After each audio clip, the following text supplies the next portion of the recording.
Tumayong balahibo ko nun, sir, ng panahon na nakita ko, naku, andyan yata si VP Sara, andyan si Bongo nakapasok na. Ang penalty nito ay 4 na taon nata na kulong. Who gave you the order? I take my orders from the Chief of the Philippine National Police. So, Chief PNP. Ang ano po namin is really to assist ang PCTC po. Kaya nga. Oh, PCTC, did you or did you not give the order to General Marbil? No. No. So, General Marbil, are you lying? General Torre, may violation ho ba sa arrest ni former President Duterte? No, sir. Any person arrested or detained or to shall be allowed visits by or conference with any member of the immediate family or any medical doctor or priest, minister chosen by him. I saw the video, sir. President Duterte was asking for his own doctors. Sir, we have substantial doctor. Ang sabi kasi dito, his choice, hindi nyo choice. I saw the video wherein you're saying 2-star, ako na nagdedesisyon, I will not allow VP Sara in. Tama? Yes, sir. Hindi ba siya anak? Nung nakita ko tong batas na to, nakalagay, pag anak, you cannot stop them. Ang penalty nito ay 4 na taon nata na kulong. Bawal na pigilan yung anak na bumibisita. So, it's your call to violate the law. Yung Dr. Suba ni President Duterte certified him fit to travel. It's not part of the procedure for his private doctors for that to do that, sir. It will be the government doctors who will be No, taking that's not that, sir. true, sir. Ang nakalagay ho dito sa batas, it can be his doctors.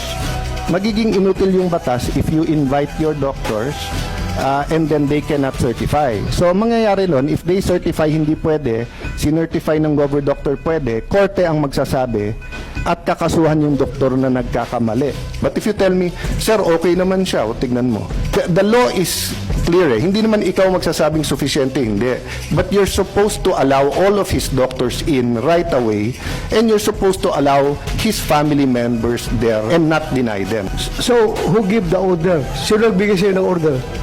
Sir, No, I have a team you're of the people one there. there. Wala si SOG doon. Ikaw ang nagkarga sa kanya sa aeroplano.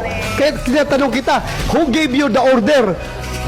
Still, sir, I take my orders from the Chief of the Philippine National Police. So, Chief PNP. It's always the guidance that ang ano po namin is really to assist ang PCTC po. Kaya nga. Oh, PCTC, did you or did you not give the order to General Marbil? No. No. So, General Marbil, are you lying? So I'm not lying, but I just want to have the executive privilege po regarding this matter. This Ay, operational matter. nandito na tayo eh. Executive privilege ka dyan. Bakit naging executive privilege? Kanina, bigla? sinabi mo, PCTC ang nagbigay ng order. Ngayon, mag-executive privilege ka. Kung sino-sino na tinuro mo. That's why we didn't want to attend the last hearing because this is what we were expecting, ma'am. We didn't want to be bullied. We are not bullying you, sir. Ha? We want the truth. Secretary Remulla, I recall that General Torre, nagbigay siya ng interview na sinabi niya, bigyan lang ako ng eroplano. Ako nang bahala dyan. Arrest him and bring him to the Hague. Yun na. Simple as that. Arrest him and bring him to the Hague. Sagot ko lang, sir, bigyan mo ko aeroplano.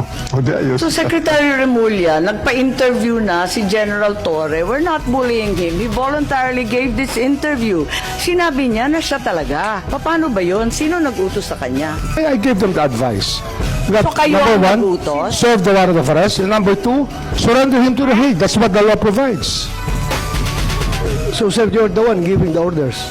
Well, in some ways, because I gave them the legal basis for all the actions that happened. So, you're the one giving the orders. If I have to be the one, then if I am the one No, sir. that is referred to, I will admit it.